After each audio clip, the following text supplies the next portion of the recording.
Chapter 1. The Tremor in the Throne. My hand was shaking, and if the council saw it, I was a dead man. I sat on my obsidian throne, and it felt like sitting on a block of ice. The crown on my head wasn't just gold anymore. It felt like a lead weight meant to snap my neck. Beneath my heavy velvet sleeve, my right hand was doing its own thing. It didn't just twitch. It hummed. It was a rhythmic, violent throb that felt like a trapped bird beating its wings against my very bone. "Not today," I told the wolf hiding in my chest. "Don't let them see." "The taxes from the Grey Fens are down again, Your Majesty," High Elder Vorian said. His voice was like grease on a hot pan. He didn't look at the papers in his hand. He looked at me. Those milky old eyes were searching for a twitch or a bead of sweat. He wanted to see me rot because he wanted my chair. "I'll send more guards to collect," I said. My voice was a cold blade, but my throat felt like I'd swallowed a handful of needles. "Stability needs a son, Alaric," Elder Kale cut in. He was the young one, smelling of cheap perfume and ambition. "The primal fever took your father when he was 30. You're 29. The people are scared. They see the eternal flame in the courtyard turning purple. They think their king is going crazy." I dug my fingers into the stone armrest so hard the rock groaned. I could feel the fever now. It was a low burning fire in my blood. I remembered my father's screaming. I remembered the way he didn't recognize me before they had to put him down. To these men, a mate was a political win. To me, a mate was a cage. I'd be tied to a woman just to keep from ripping out the throats of everyone in this room. I hated the bond, because it felt like a leash. "I am not my father," I growled. The sound was too deep, too animal. The elders went quiet, but they looked happy. They weren't scared of the beast, they were counting on it. The throne room doors groaned open. A scribe ran in, looking like he'd seen a ghost. He was holding a scroll that pulsed with a golden light. The light hummed. It was the same frequency as the pain in my chest. My heart slammed against my ribs. The scribe fell to his knees. "Your Majesty, the decree." It just showed up. I moved too fast. I was off the throne before he could breathe. I snatched the paper. It was warm, sickeningly warm. I broke the seal, and the light flared. It blinded me for a second, then it turned into words of fire. "Elara Vance, the Grey Fens, a scribe's apprentice, a girl from the mud and the mist." "Who is she?" Vorian asked, leaning in like a vulture. I looked at the name. I felt a tug in my soul toward the north. My wolf paced, making a small, hungry sound in my head. I had to find her because my father died screaming and I didn't want to be next. I needed a cure. I needed a mate. I needed to not go mad. "A solution," I said, hiding the paper in my belt. I wouldn't tell them who she was. I wouldn't give them a royal wedding. I'd go there myself, get my cure, and bring her back in chains if I had to. "The council is over," I shouted. I turned my back on them and walked out. I didn't care about taxes anymore. I only cared about the girl in the mist. I had to get to the prophet first because the future smelled like ozone and rot. Chapter 2. The prophet's tears. The prophet lived in a tower that smelled like old dust and dried blood. I didn't bring my guards. I went alone because I didn't want the world to see my mate in a place like this. I walked up the winding stairs, each step feeling heavier than the last. My wolf was clawing at the inside of my ribs, sensing that we were close to an answer. Or a cliff. "You're late, Alaric," a raspy voice called out. The prophet was a woman with no eyes, just scarred skin where they used to be. She sat in a circle of candles that flickered even though there was no wind. She looked at me with her head tilted, like she was listening to my heartbeat. "Tell me about Elara Vance," I demanded. I didn't have time for games. The fever was a hot coal under my skin, and every second I wasted was a second closer to the end. "She is the light that will either guide you or burn you to ash," the prophet whispered. She reached out a withered hand and I let her touch my wrist. She flinched. "Oh, Alaric, your wolf is so hungry, but she doesn't want to be eaten." "I don't want to eat her.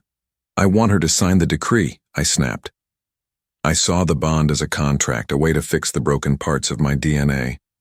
I was the Alpha King. People didn't say no to me. "She is a rebel," the prophet said, and a single tear of blood ran down her cheek. "She sees the cage you carry. She will not step inside it willingly. If you go to her as a king, you will lose everything." I laughed. It was a dark, harsh sound. I was the most powerful shifter in the world. I could track a soul across a continent. I had resources that could move mountains. I didn't need her to be willing, I just needed her to be there. "I'm going to the fens," I said, pulling my arm away. "I'll bring her back, and the fever will break. That's the only future I care about." "You think you are the hunter?" the prophet called out as I turned to leave. "But you are the one being hunted, Alaric Thorne, by your own heart." I ignored her. I went to my private rooms and grabbed a commoner's cloak. I hid a silver-tipped dagger in my boot and the decree in my pocket. I wore a cloak because I wanted to see her true face before she knew I was the man who owned her soul. I left the Citadel through the servants' tunnels. I didn't look back at the eternal flame, even though I knew it was turning more purple by the hour. I had a name, and I had a goal. The ride to the Grey Fens took 3 days, and by the time I saw the mist, I could taste the copper of my own blood in my mouth. Chapter 3: The Mist and the Rebel. The Grey Fens smelled like stagnant water and lost hope. It was a place where the sun never really hit the ground. The trees were twisted like old men in pain, and the mud was deep enough to swallow a horse. I stepped into the mud and smelled my own failure. This was my kingdom, but it looked like a graveyard. I walked through the village, keeping my hood low. People looked at me with hollow eyes. They were Omegas mostly, weak, tired, and used to being pushed around. I felt a surge of guilt, but I pushed it down. I needed to find the scribe's office. Then I heard it. A voice like a spark in a dark room. "You can't take his grain. He's got 3 kids and a sick wife." I stopped. I followed the sound to a small lopsided hut near the edge of the swamp. A tax collector, one of my men, was towering over an old man, but standing between them was a girl. She wasn't big. She was lean, with messy brown hair tied back with a piece of string. Her clothes were covered in ink stains and mud, but her eyes, they were full of fire. She wasn't kneeling. She was shouting. "The law says there's a hardship exemption," she yelled, waving a piece of paper in the collector's face. "Page 4, Section 2. Read it, or are you as stupid as you are mean?" The collector growled, a real alpha growl meant to make an Omega collapse. The old man hit the dirt, shaking. But the girl? She didn't even blink. She just stepped closer, her chin up. "That doesn't work on me," she hissed. "Try again." My wolf went absolutely still. Then, it let out a long, low purr that made my entire body vibrate. My heart skipped a beat. This was her, Elara Vance. She was fire. She was rebellion. She was my only hope. I stayed back because I didn't want to kill her yet. I didn't want to scare her. My wolf wanted to lunge, to claim, to scent every inch of her. But the man in me was frozen. She was everything I wasn't. She was free in a place that was a prison. The collector raised his hand to strike her. I moved before I could think. I grabbed his wrist from behind, squeezing until I heard the bone start to crack. "That's enough," I said, my voice low and dangerous.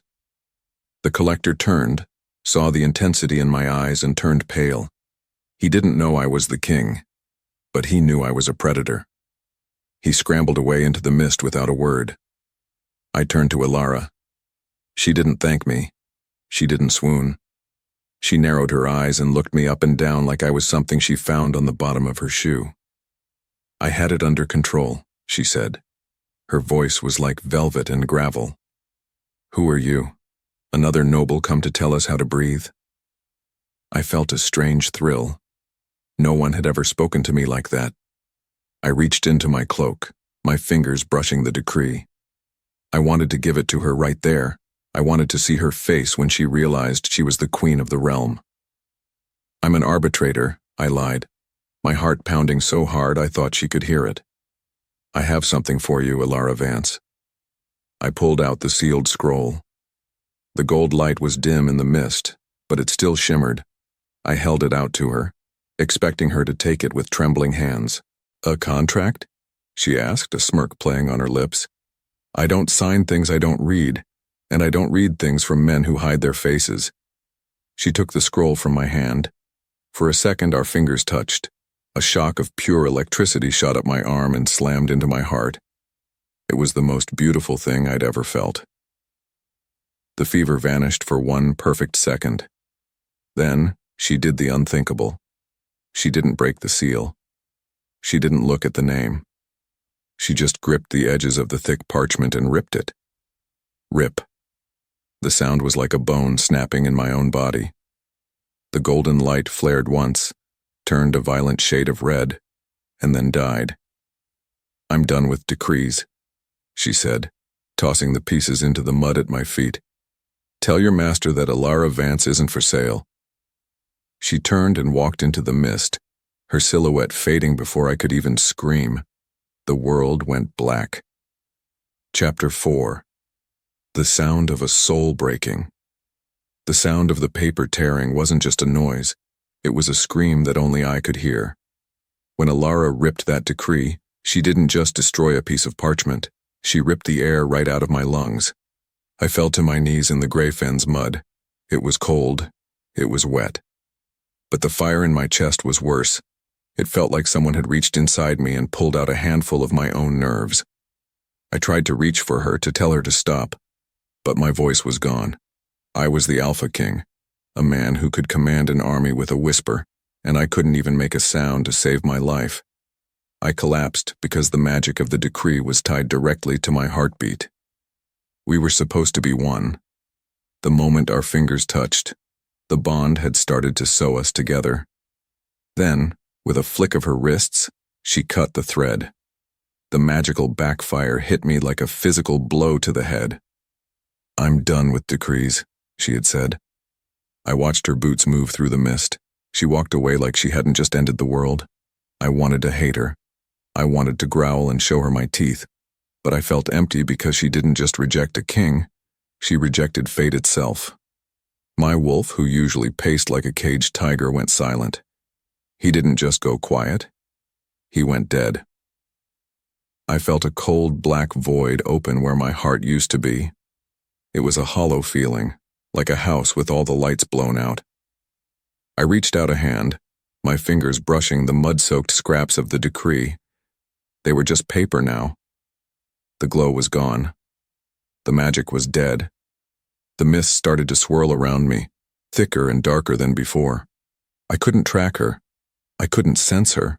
The soul-tracking ability that made me the greatest hunter in the world had just broken. It was like I'd gone blind in one eye. I was a king who could see everything, but now I couldn't find the one person who mattered. I laid there in the mud as the darkness closed in. I saw a king in my reflection in a puddle, but she saw a cage. I saw a cure in her eyes, but she saw a curse in mine. I saw a future, but she saw a prison. The fever came back then. It wasn't a slow burn anymore. It was an explosion. It felt like my blood was turning into molten lead. I saw a flash of my father's face. He was laughing, his eyes yellow and wild. "Welcome to the madness, son," he seemed to whisper. I bit my lip until I tasted copper. I had to get up. I had to find her. But my body wouldn't listen. My wolf was silent because he was grieving a ghost. He didn't want to hunt. He wanted to hide. I heard footsteps in the mud, heavy, rhythmic, disciplined. My guards. They had found me. "Your Majesty," a voice shouted. It sounded like it was miles away. I wanted to tell them to leave me. I wanted to stay in the mud and rot. But I was the king. I had to lead. I had to survive. As they lifted me up, The last thing I saw was a single scrap of the decree floating in a puddle. It had her name on it. Elara. The world went black, and for the first time in my life I was afraid of the dark. Chapter 5. Waking up to a dark world. I woke up in my bed at the Silver Citadel, and the first thing I noticed was the light, or the lack of it. The sun was up, but the room felt dim. I looked out the window toward the courtyard where the eternal flame lived. It was a giant torch that was supposed to burn gold as long as the thorn line was strong. It wasn't gold anymore. It was a bruised, sickly shade of purple. The people would see it. The council would see it. Everyone would know the king had been broken. "You're awake," a voice said. It was High Elder Vorian. He was standing in the corner, his shadow long and sharp. "Get out," I croaked. My throat felt like it was full of glass. "The flame has changed, Alaric," Vorian said, ignoring me. He walked to the bed, his face full of fake concern. "The people are whispering. They say the Omega from the Fens didn't just say no. They say she broke the bond. Is it true?" I sat up, the room spinning. I had to hide the truth because the council would kill her if they knew she had the power to hurt me like this. To them, she wasn't a woman. She was a threat to the crown. "She didn't break anything," I lied. I used my Iron King voice, the one that made men tremble. "The decree was faulty. The magic didn't take." "Faulty?" Vorian chuckled. It was a dry, nasty sound. "The magic of the thorn line hasn't been faulty in 500 years. You look pale, boy. You look like a man who's seen his own grave." I stood up, my legs feeling like jelly. I grabbed a robe and wrapped it around myself. I had to look strong. I had to be the alpha. But inside, I was a hollow shell. My wolf was still hiding in the dark, refusing to come out. "I will find her," I said, staring into Vorian's milky eyes. "She is my mate. She belongs in this palace." "She belongs on the executioner's block," Vorian snapped. He wasn't hiding his teeth anymore. "A mate who rejects the king is a traitor to the bloodline. If she isn't found and brought to heel within a week, the council will invoke the Regency Act. We will take your crown, Alaric, for the safety of the realm." I felt a surge of cold fury. They wanted to use her to get to me. They wanted to kill the only light I had left. I hated the sun in that moment because it reminded me of her fire. I hated the silence of the palace because it reminded me of her voice. I walked past him toward the balcony. I looked down at the city. The Silver Citadel was beautiful, but it was a place of secrets. I could see the guards patrolling the walls. I could see the people looking up at the purple flame with fear in their eyes. I had to find her before they did. I had to find her because I needed to know why. Why did she tear it? Why didn't she even look at my name? I felt a sharp pain in my chest. The void was still there, a cold hole where the bond should be. I was a hunter who couldn't track. I was a king who couldn't rule. "I will find her," I whispered to the wind. "And when I do, I'll make her understand." But I didn't know if I was talking about the law or the way my heart felt like it was breaking all over again. Chapter 6. The King's Wrath. The plaza was packed. Thousands of people stood in the shadow of the citadel, their faces turned upward. The air was thick with the smell of wood smoke and fear. I stood on the high balcony wearing my full armor. The silver plates were polished so bright they hurt to look at, but they felt like a cage. I looked down at my people. They were waiting for a sign. They were waiting for a king. I felt the fever pulsing in my temples. It was a drumbeat of madness. "Give them a show," my father's voice whispered in my head. I stepped forward to the edge of the stone. I raised my hand and the crowd went silent. It was a heavy silence, the kind that happens right before a storm breaks. "People of the Thorn Realm," I shouted. My voice was amplified by the stones of the citadel, echoing across the city. "You have seen the flame. You have seen the purple smoke. You have heard the rumors." I paused, letting the tension build.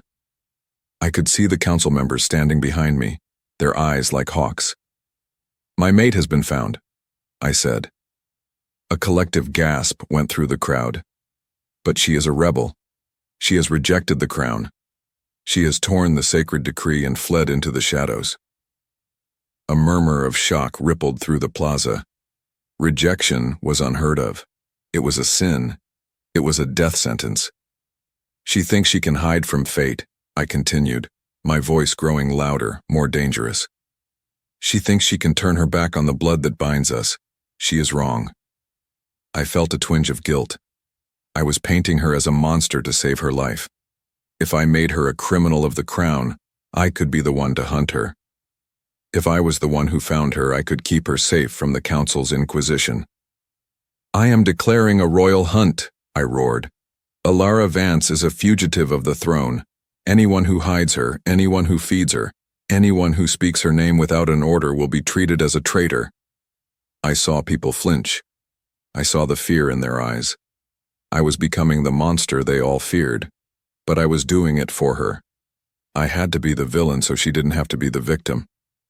The crown will find her, I shouted, slamming my fist against the stone railing. And she will answer for what she has done. I turned and walked away before the cheers could start.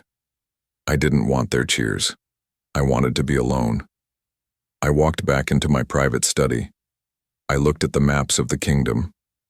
I looked at the gray fens, the free cities, the iron mountains. She could be anywhere.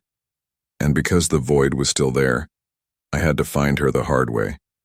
I called for the head of the Inquisition. Find every scribe in the city, I ordered. Find every girl who looks like fire and talks like thunder, and bring her to me. I sat in the dark, watching the purple light of the eternal flame flicker on the walls. The hunt had started. But as I closed my eyes, all I could see was Elara's face in the mist. What if she really did hate me? What if the primal fever visions were showing me the truth that I was the villain in her story? I had to find her, not just for the cure, but because I couldn't live in a world where she didn't look at me. Chapter 7.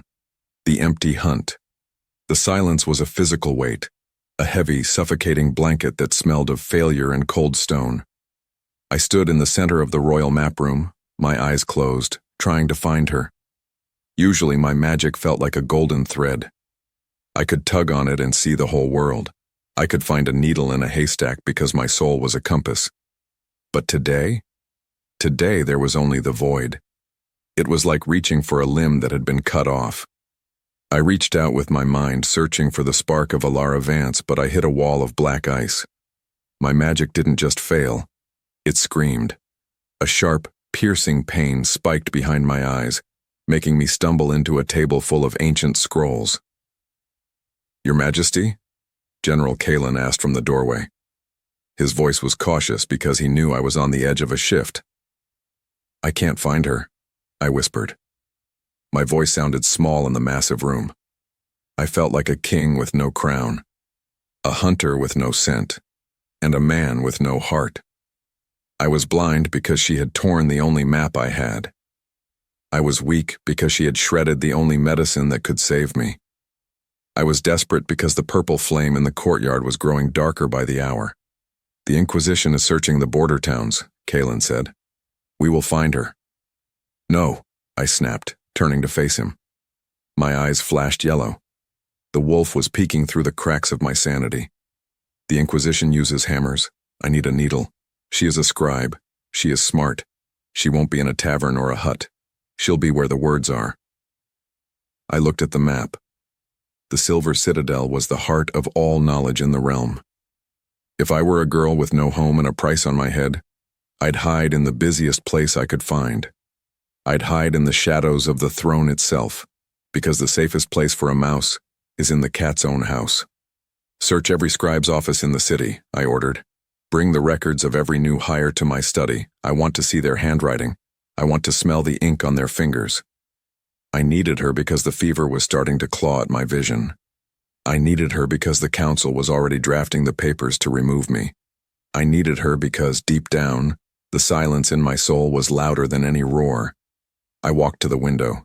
The city below was a sea of torches. Thousands of soldiers were looking for one girl, but as I looked at my shaking hands, I realized the truth. I wasn't just hunting a mate. I was hunting a ghost who had looked me in the eye and told me I wasn't enough. Chapter 8. The Girl with the Inky Fingers. The line of refugees looked like a parade of broken dreams. I sat behind a massive oak desk in the Great Hall, personally reviewing the new laborers. The council thought I was being thorough. In reality, I was looking for a spark in the dark. "Next," I muttered. My head was pounding. The smell of the crowd, sweat, fear, and unwashed wool was making my wolf snarl. A girl stepped forward. She was dressed in a thick gray tunic that was 2 sizes too big. Her face was smudged with soot, and her hair was tucked under a tattered cap. She kept her head down, her shoulders hunched like she was trying to disappear into the floor. "Name?" I asked. I didn't look up from the ledger. "Mara." "Your Majesty," she whispered. Her voice was thin, but there was a vibration in it, a frequency that made the hair on my arms stand up. I froze. I slowly raised my eyes. The void was still there, cold and empty. My magic told me this girl was a nobody. She smelled like wood smoke and cheap lye. She looked like a common laborer from the docks. But then, I saw her hands. They were small, with calloused palms and dirt under the nails, but on her right index finger there was a faint blue stain. Ink. Not just any ink. The expensive, permanent indigo used only by professional scribes. "You're a laborer, Mara?" I asked. I leaned forward, the scent of her hitting me again. Under the smoke and the lye there was something else. Something like rain on hot stone. "I'll do any work, sir," she said. She finally looked up. Her eyes were a dull, flat brown. Not the fire-filled amber I remembered from the fens, but the shape, the defiant curve of her brow. It was a needle in my chest. "You're a scribe," I said. It wasn't a question. She flinched. I was an apprentice, before the fires in my village." I watched her carefully. She was a good liar because she believed her own story, but she was nervous. I could see the pulse jumping in her neck. My wolf woke up then, not with a roar, but with a curious tilt of his head. "I need a filing clerk," I said. I didn't know why I was saying it. My mind told me to arrest her. My mind told me to tear off that cap and see if her hair was the color of autumn leaves. But my heart wanted to keep her close. I'm not fit for the palace, sir," she said, taking a step back. "You'll do as you're told," I snapped. The king's authority flared in my voice. "You'll work in the royal archives. You'll report directly to me." I hired her because she didn't look at me with fear. I hired her because she looked at me with a hidden spark of anger. I hired her because for the first time in days the fever felt like it was receding, just a little bit. "Follow the scribe," I said, pointing to the door. As she walked away, she didn't kneel.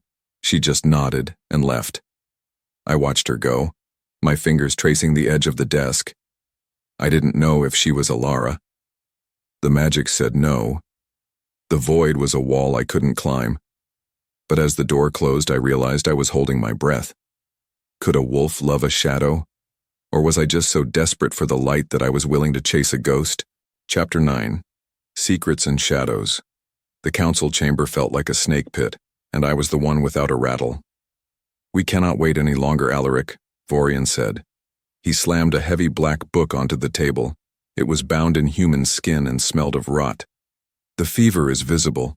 Your eyes are yellow in the sunlight. The people are starting to pray for a new king." "I told you I am hunting her," I growled. I stood by the fireplace, watching the flames.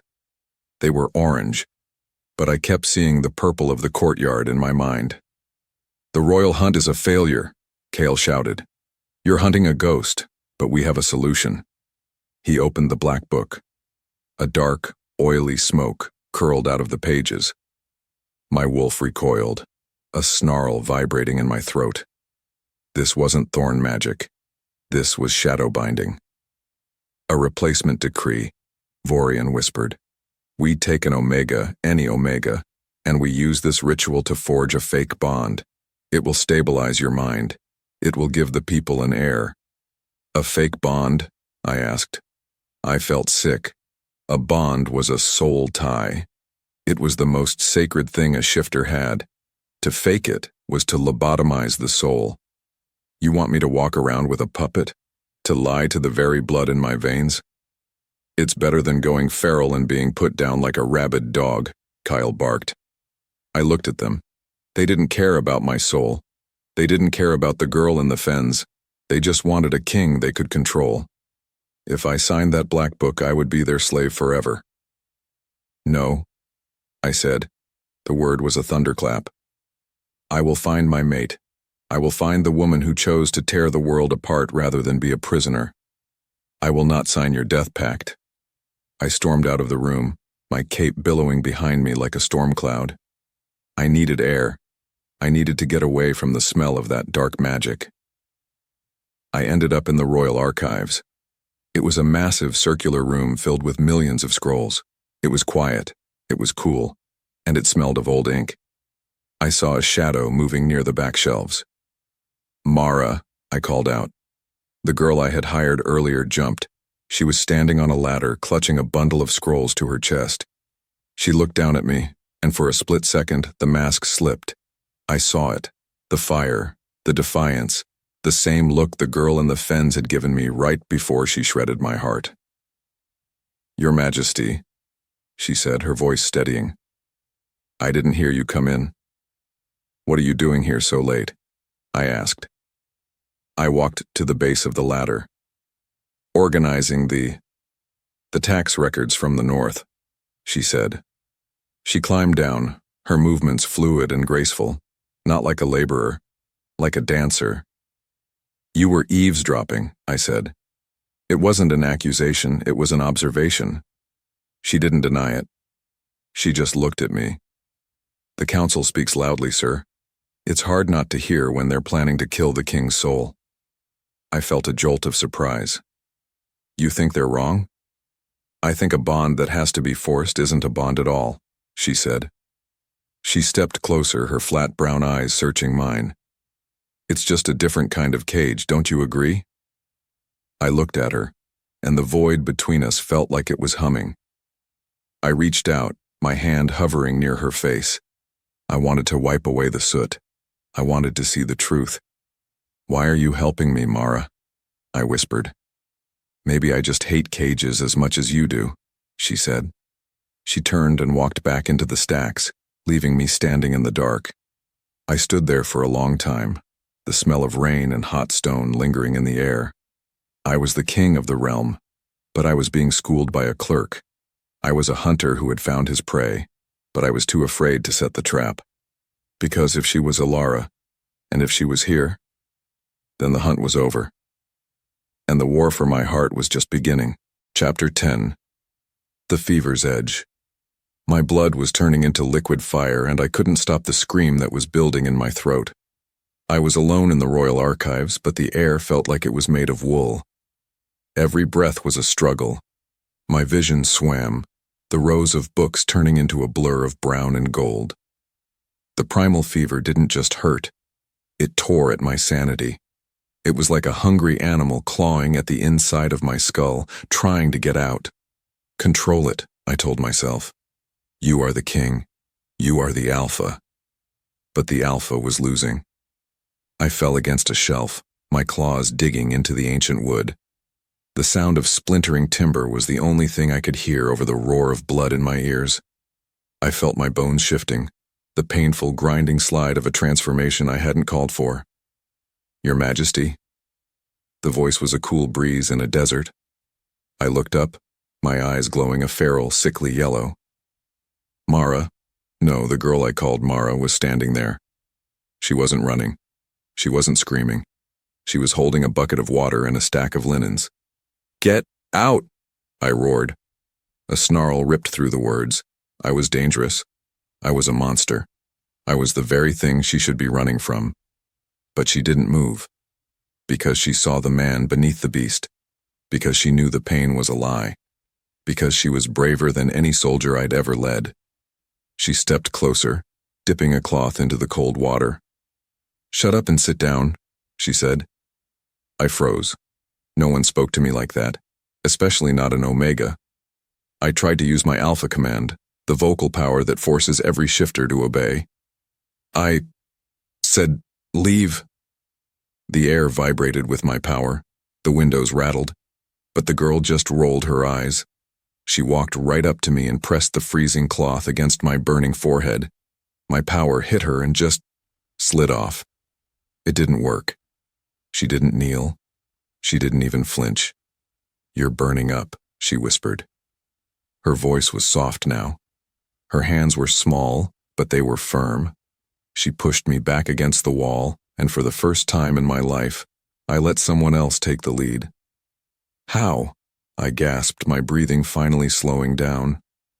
"Why don't you obey?" "I don't follow orders from people who are too stubborn to ask for help," she said. She wiped the sweat from my face, her touch lingering on my cheek. The fever started to recede. It didn't vanish, but it went quiet. It went quiet because her touch was a grounding wire. It went quiet because her scent, that rain on hot stone, was more powerful than the madness. It went quiet because she looked at me with pity instead of fear. "You're not a beast, Alaric," she said. It was the first time she'd used my name without the title. It felt better than a crown. "You're just a man who's been told he's a beast for too long." I looked at her, my heart slamming against my ribs for a totally different reason. I wanted to pull her close. I wanted to find out why an Omega from the Fens had the power to ignore a king's command. But then, the bells started to toll from the high tower. Chapter 11. The Ink and the Truth. I was sitting in my private study, staring at the evidence of my own betrayal. The sun was setting, casting long, bloody shadows across the room. On my desk sat the box of items the Inquisition had taken from the Grey Fens, and right next to it was the report Mara had filed for me this morning. I saw the ink. I saw the paper. I saw the lie. I picked up the scrap of the torn decree. It was stained with mud, but the handwriting was unmistakable. The way the E looped at the bottom, the way the V was sharp like a dagger. I laid it next to her report on the grain taxes. They matched. Perfectly. Because I was a tracker who had forgotten to look. Because I was a king who was blinded by hope. Because I was a man who had fallen for the very woman who had tried to kill my soul. The realization hit me like a physical punch to the stomach. Mara was Elara. The girl filing my papers was the mate who had shredded my life. She was right here under my roof, hiding in plain sight while I sent thousands of men to hunt her. I felt a surge of fury. She had played me. She had watched me suffer the fever and offered me a cold cloth while she held the secret like a knife to my throat. But then, I remembered her touch. I remembered the way she didn't kneel. I remembered how she said my name. My wolf woke up then. He wasn't snarling, he was purring. He didn't care about the lie. He only cared that she was mine. He cared that she was here. He cared that she was the only thing that made the darkness go away. I grabbed the torn decree and the report. I walked toward the archives, my heart thundering. I didn't know if I wanted to kiss her or lock her in the dungeon. I just knew I couldn't breathe until I saw her face again. I saw her in the back of the room, putting away a heavy ledger. She heard me coming. She didn't turn around. She just went still, her shoulders tensing. "You have very distinct handwriting, Elara," I said. The silence that followed was so heavy it felt like it would break the floor. She slowly turned around. She didn't have the cap on. Her hair fell in messy autumn-colored waves. Her eyes weren't dull brown anymore. They were amber. They were fire. "It took you longer than I expected, Your Majesty," she said. I held up the torn paper. "Why? Why are you here? Why didn't you just run for the border?" "Because I wanted to see the man behind the decree," she said, stepping toward me. She didn't look scared. She looked disappointed. And all I found was a king who thinks he can buy a soul with a piece of gold leaf paper. I was the Alpha. But she was the one with all the power. And the secret was finally out. Chapter 12. The King's Treason. "I didn't try to buy you," I shouted. The roar of my voice made the candles flicker. I was trying to save myself. I was trying to save this kingdom. At my expense? Elara stepped into my space, her chest nearly touching mine. She was so small, but she felt like a mountain. "You sent a contract to a girl who was just trying to survive. You didn't ask. You didn't court me. You just claimed me. Like I was a bag of grain." "It's the law," I argued. "Then your law is a cage," she hissed. I looked at her, and the anger just drained out of me. I saw the calluses on her hands. I saw the ink stains. I saw the woman who had fought for her neighbors while I sat on a throne and worried about my own madness. "You're right," I whispered. She blinked, her fire fading into surprise. "What?" "The law is a cage," I said.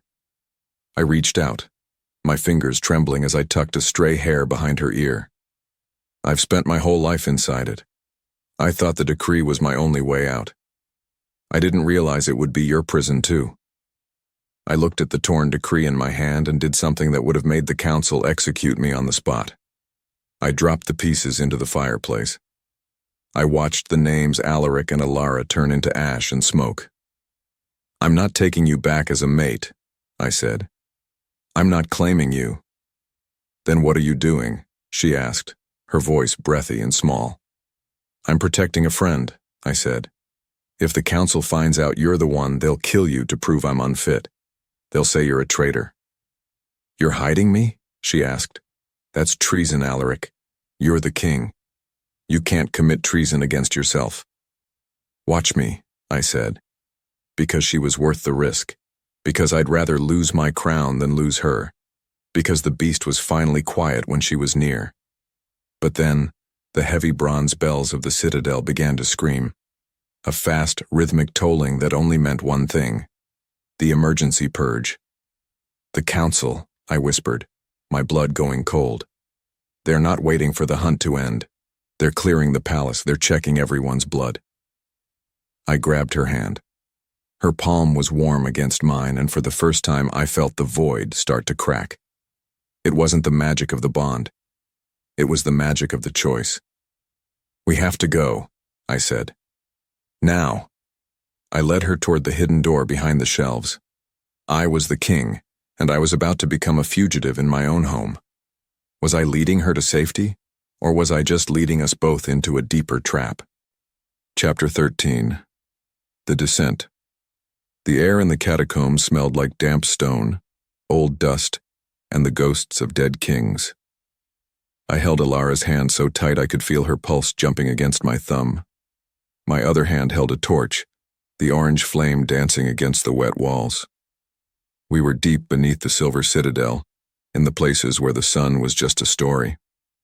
I'd spent my life following the rules. I'd spent my life hiding the wolf.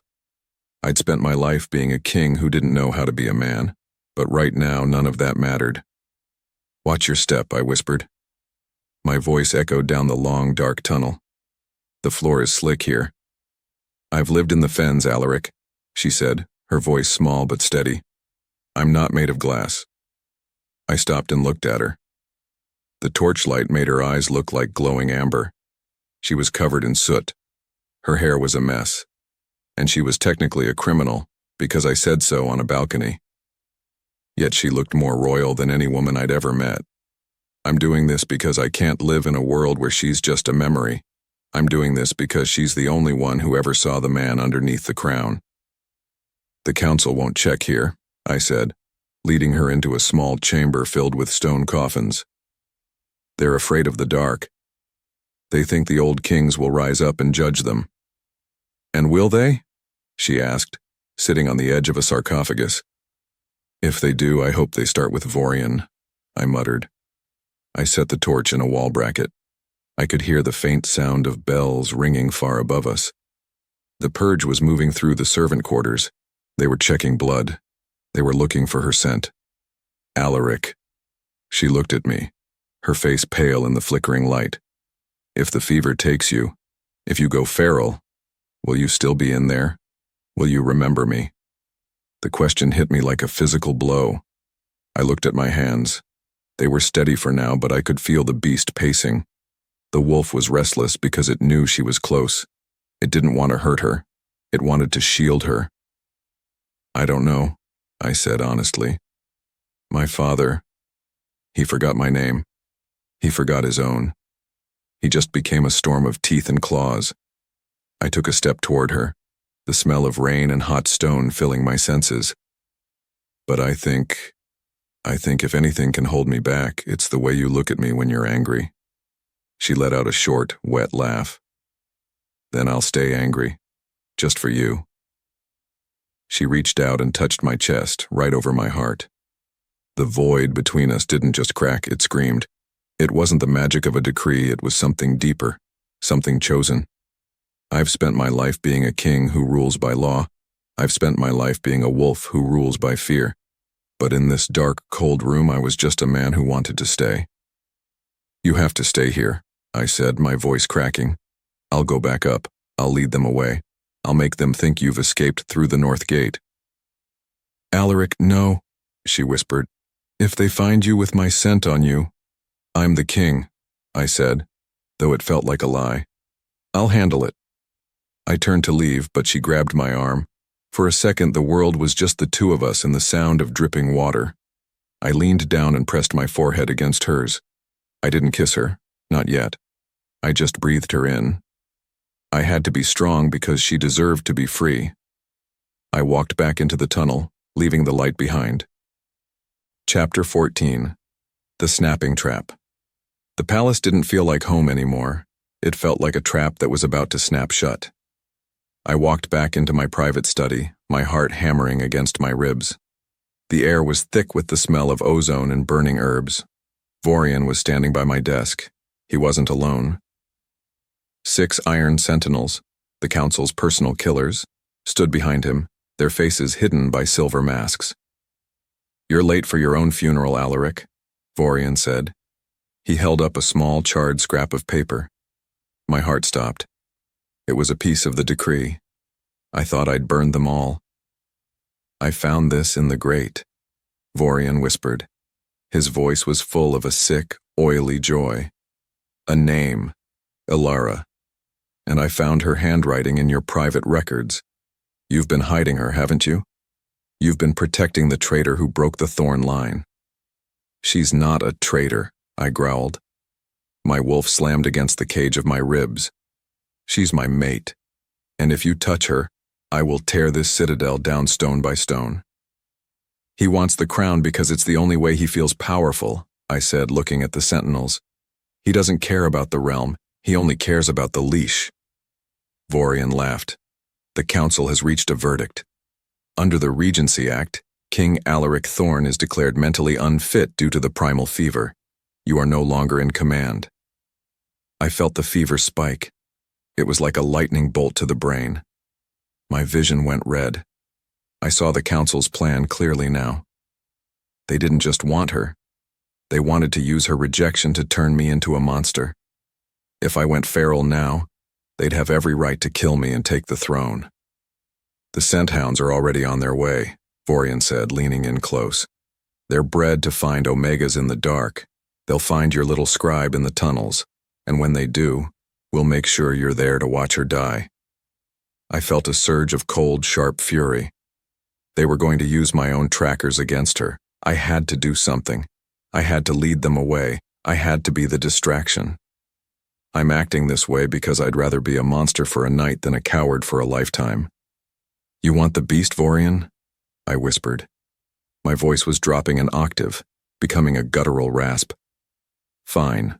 Let's see if you can handle it. I slammed my fist into the desk, shattering the heavy oak. The sentinels drew their swords, the silver blades gleaming in the torchlight. I didn't care. I felt my bones start to pop and slide. The pain was a beautiful burning distraction from the hole in my heart. Go on, I roared. Follow me. If you want the king, come and get him. I turned and dove through the stained glass window, the shards cutting into my skin like diamonds. I hit the garden grass and started to run. I wasn't running to escape. I was running to lure them away from the catacombs. I could hear the baying of the hounds behind me. The hunt was on. But this time, I wasn't the hunter. I was the bait. Chapter 15. The Beast and the Hounds. The moon was a cold white eye watching me die. I was sprinting through the royal gardens, my breath coming in ragged gasps. Every step was a battle against the fever. My skin felt like it was being peeled off from the inside. I could feel my jaw lengthening, my teeth sharpening into points. I was losing the man. I was becoming the wolf. Just a little further, I told myself. Lead them to the north woods, away from her. I could hear the hounds. They weren't normal dogs. They were warped shifters, half beast and half machine, bred by the council to hunt their own kind. Their baying was a mechanical, screeching sound that made my ears bleed. I turned a corner near the great fountain and saw them, 10 shadows with glowing red eyes. I stopped. I couldn't run anymore. The fever was too strong. I fell to all fours, my hands turning into massive, fur-covered paws. The transformation was an explosion of pain and power. Her life for my throne. Her freedom for my chains. Her safety for my soul. "Come on," I snarled, the words barely human. The hounds lunged. I met them in a blur of fur and fury. I wasn't fighting like a king.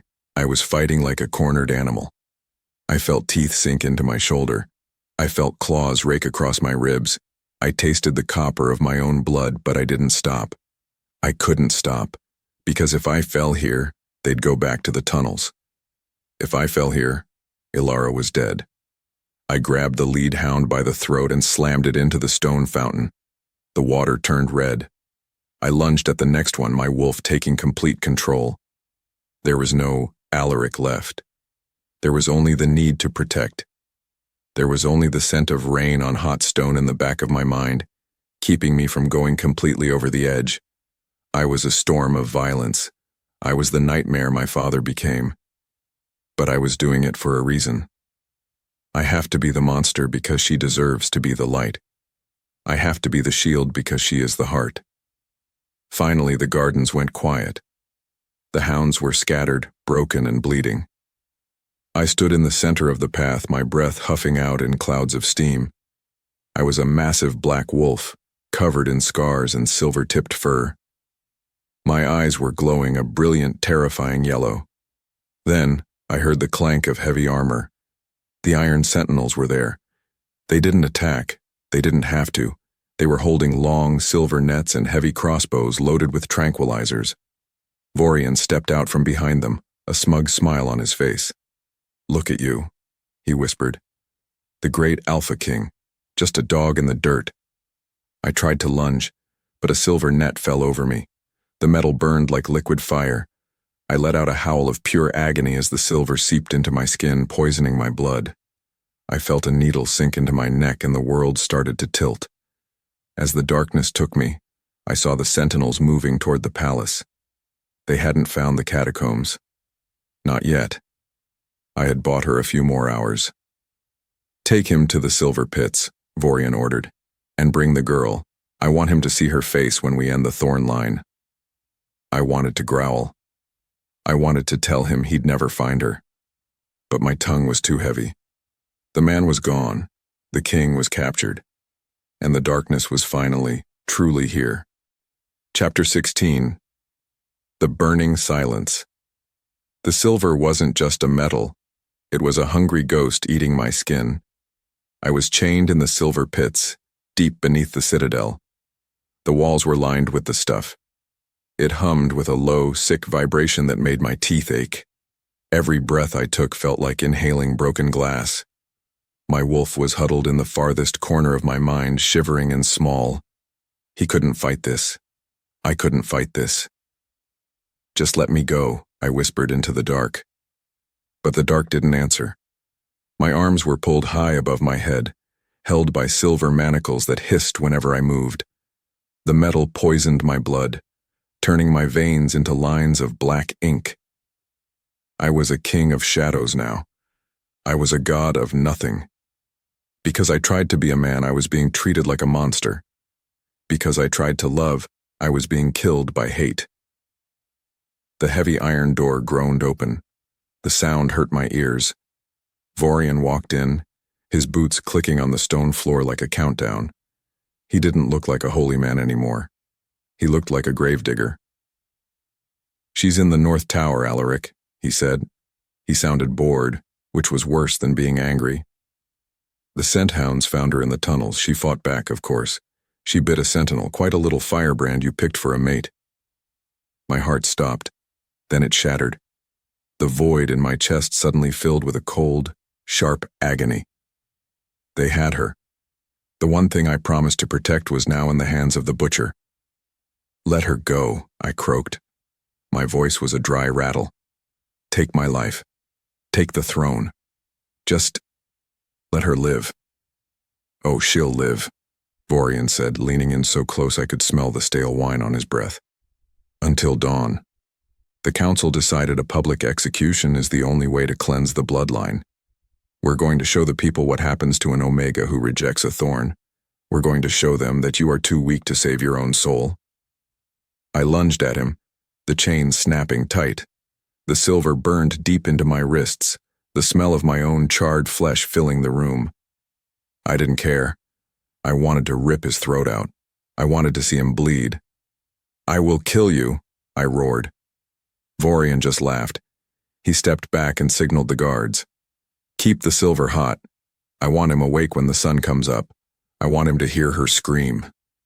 The door slammed shut and the silence came back. But it wasn't quiet. It was full of the sound of my own heart breaking. I lost my crown. I lost my wolf. I lost my soul. And now, I was going to lose Elara. I fell against the wall, the silver burning me. But I didn't feel it anymore. The pain in my heart was louder than the pain in my skin. Chapter 17. Ghosts in the Mirror. The fever didn't care about the silver. It just kept burning. I was drifting in and out of a dream, or a nightmare. The pits were cold, but my blood was boiling. I saw the walls start to melt. I saw the silver turn into liquid snakes. And then I saw him, my father. He was standing in the corner of the cell wearing the same crown I had lost. But his face was a blur of yellow fur and jagged teeth. He looked at me with eyes that were full of madness and pity. "Do you see it now, Alaric?" he asked. His voice sounded like wind through dead trees. "The law is the leash, the throne is the cage. You thought you were better than me because you followed the rules. But look at you, you're still in the dark." "I tried to be different," I shouted at the ghost. "I tried to be a good king." "A king is just a wolf with a louder howl," my father said. He stepped closer, his claws scraping against the silver walls. "I went mad because I tried to kill the beast. I tried to stay human for a world that only wanted me for my teeth. You're doing the same thing, son. You're trying to save a girl when you can't even save yourself." I looked at my hands. They were black from the silver poison. I realized the truth then. I wasn't just a prisoner of the council. I was the warden of my own prison. I spent my whole life being afraid of my own power. I spent my whole life thinking the decree was the only thing keeping me sane. But the decree was just a piece of paper. The wolf wasn't the monster. The rules were. "I loved her," I whispered. "Then be the beast," my father's ghost snarled. "Because a man can't break these chains, only a monster can." He faded away into the shadows, leaving me alone with the burning silver. I felt the fever reach its peak. It wasn't an attack anymore. It was a merge. The man and the wolf were finally becoming one, fused together by the heat of the silver and the cold of despair. I wasn't Alaric the King. I wasn't the Alpha. I was just a hunter who had lost his light. I lay on the floor, the silver hissing against my skin. I waited for the dawn. I waited for the end. I waited for the world to stop turning. Chapter 18. The Note from the Dark. The bells were tolling. 1, 2, 3. It was almost dawn. The air in the pit was getting colder, the light of the torches flickering out. I could hear the people gathering in the square above. I could hear the sharpening of the axe. I was finished. I didn't have any fight left. I just wanted it to be over. The heavy door creaked open again. I didn't look up. I expected Vorian to come back for one last insult. I expected the guards to drag me to the window. "Alaric?" It was a whisper. Soft. Scared. It wasn't Vorian. I slowly raised my head. It was the scribe, the young man who had brought the decree to the throne room so many lifetimes ago. He was shaking, his face pale as a ghost. "What are you doing here?" I croaked. I have something for you," he whispered. He looked over his shoulder at the empty hallway. He reached into his sleeve and pulled out a small, crumpled scrap of paper. "The girl, Elara, she gave this to a guard. He was going to throw it away, but I took it.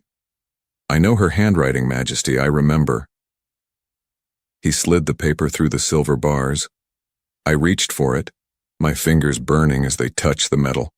I grabbed the scrap and held it to the tiny bit of light coming from the hallway. It was a piece of the decree, the one I thought I'd burned. But on the back, written in that messy, beautiful ink, were 4 words. "I choose you, Alaric." The void in my chest suddenly exploded.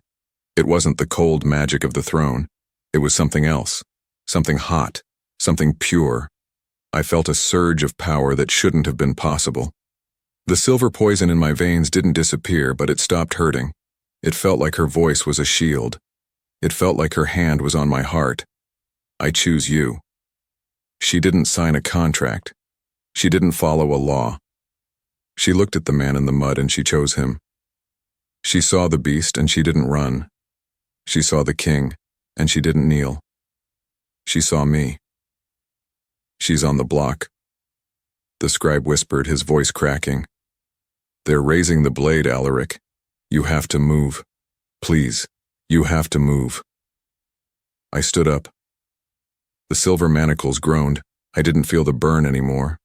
I only felt the fire of her choice. I realized that the decree wasn't a prison. It was a map. And I finally knew where I was going.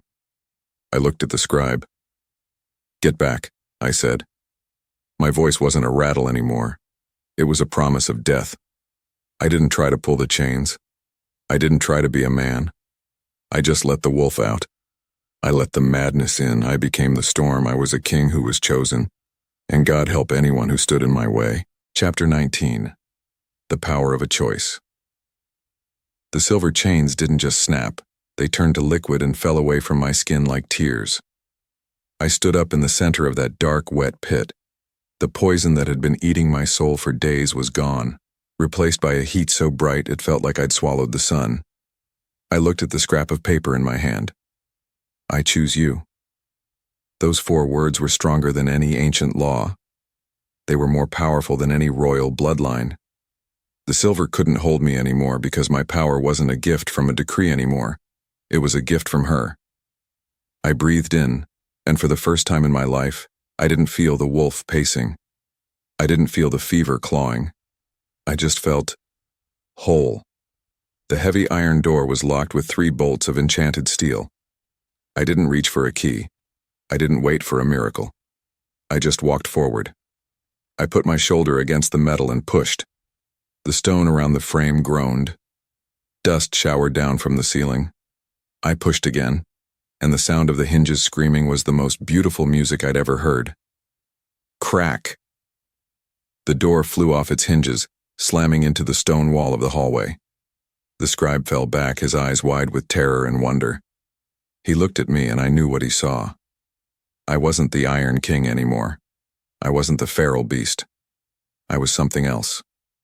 My eyes weren't yellow or brown. They were a burning, radiant gold that lit up the entire tunnel. "Get to safety," I told the scribe.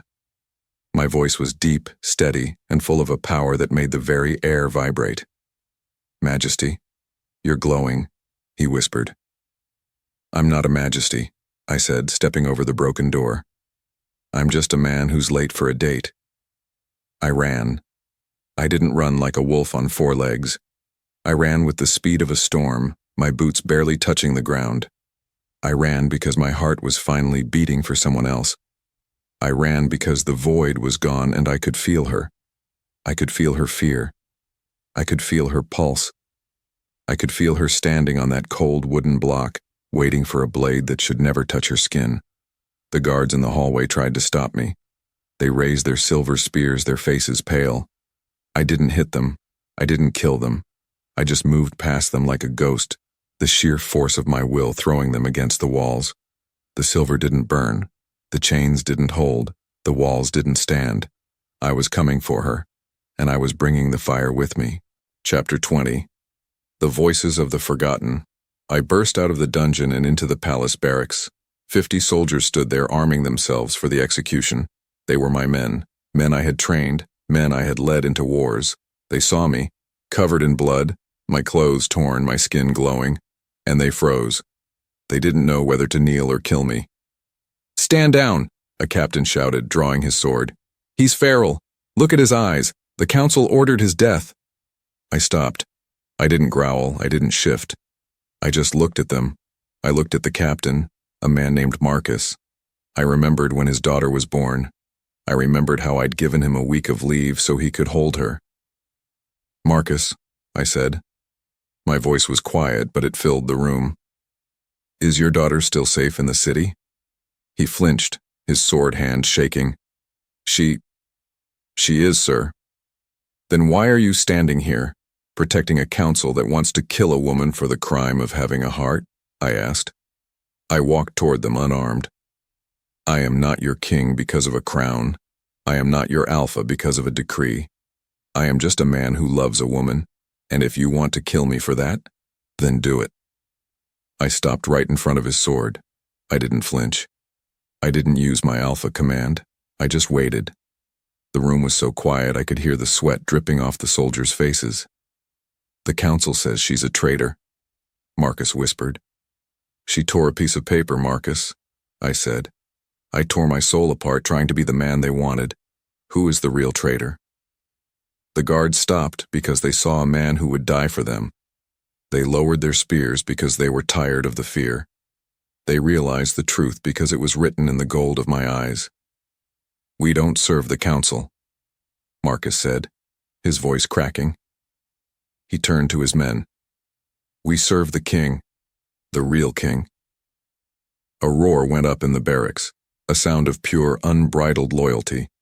It wasn't the forced obedience of the bond, it was the choice of free men. I felt a surge of pride, but I didn't have time to savor it. "To the square," I shouted.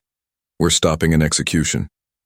We ran through the palace halls, a tide of silver and steel. I could hear the bells reaching a fever pitch. The sun was hitting the horizon. The sky was turning the color of Elara's hair.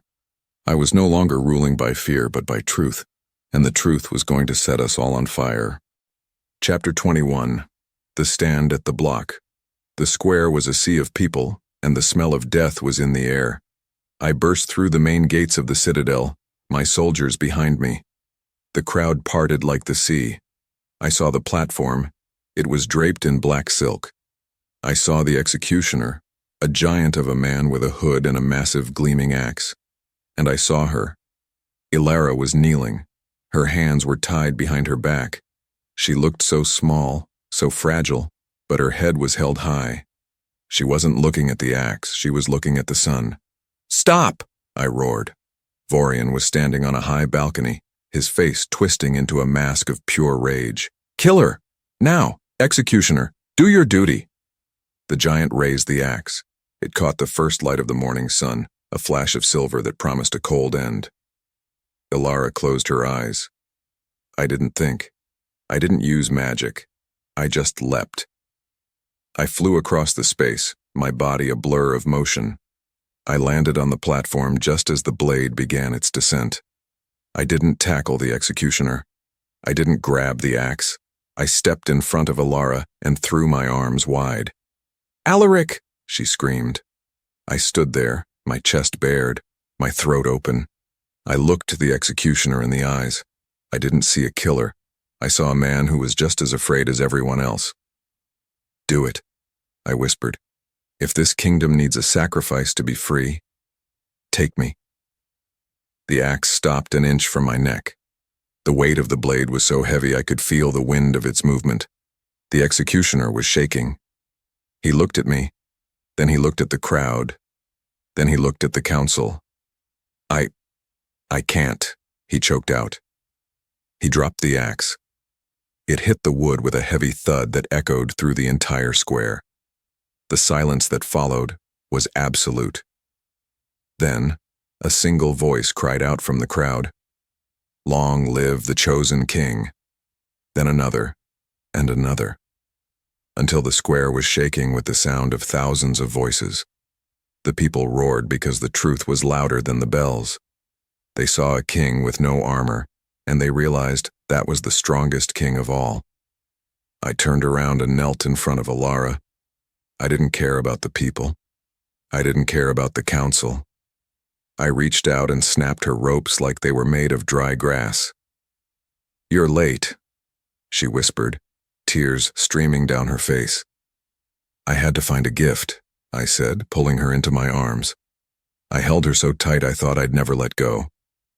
Her heart was beating against mine, a perfect, steady rhythm.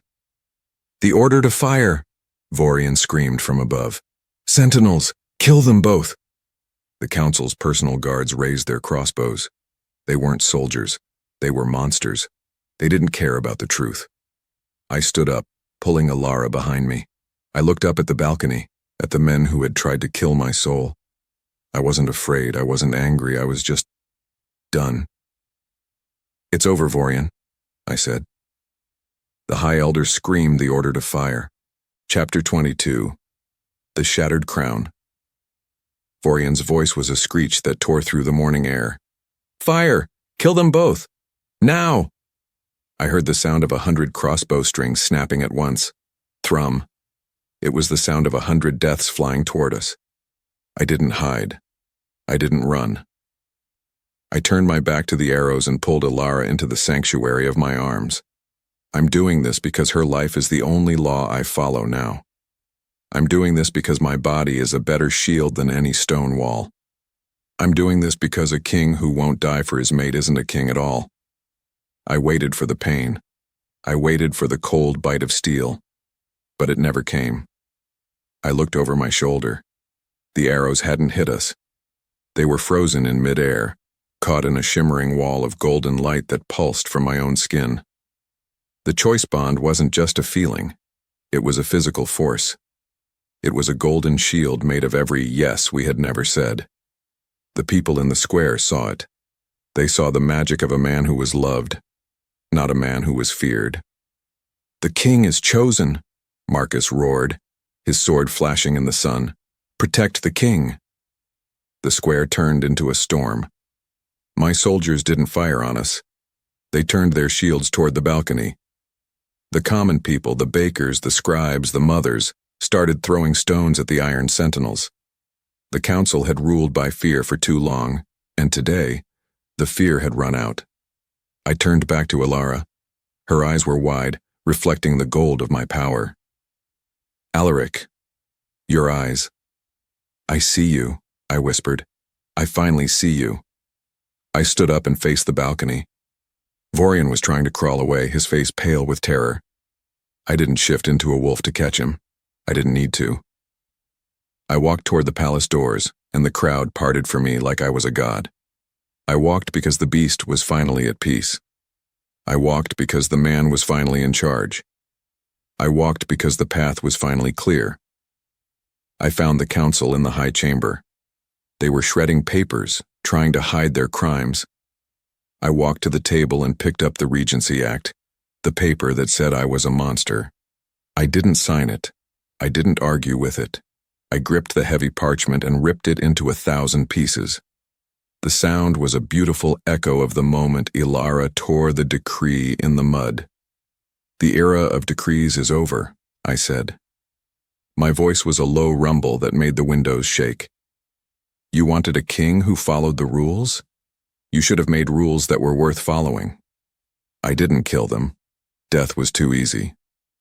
I ordered Marcus to take them to the same silver pits where they had chained me. I wanted them to sit in the dark and realize that the only thing they ever truly owned was their own greed. I walked back out to the balcony. I didn't look at the throne. I looked at Elara, who was standing by the fountain. The void was gone. In its place was a warm, steady hum, a heartbeat that wasn't mine, but felt like home. Chapter 23, The Golden Ashes. The sun was high now and the Citadel looked different. It didn't look like a fortress anymore. It looked like a house with the windows finally thrown open. I sat on the white marble steps of the great plaza, my head in my hands. I was exhausted. Every muscle in my body felt like it had been pulled through a keyhole. The fever was gone, but it had left me feeling raw and new, like a snake that had just shed its skin. "You look like hell," a voice said. I looked up. Elara was standing there holding 2 cups of water. She had washed the soot off her face, but she still had ink on her fingers. I've never seen anything more beautiful. "I feel like hell," I admitted, taking the cup. My hand was steady. No tremors, no hum, just me. "What happens now?" "The people are waiting," she said, sitting down next to me. Our shoulders touched, and a spark of pure, sweet heat raced through my blood. "They want to know who is going to lead them." I looked at the eternal flame. It wasn't purple anymore. It was a bright, dancing gold that looked like the sun had come down to rest in the stone basin. "I'm not a king anymore, Elara," I said. I looked at the heavy gold ring on my finger, the royal seal. I took it off and set it on the step.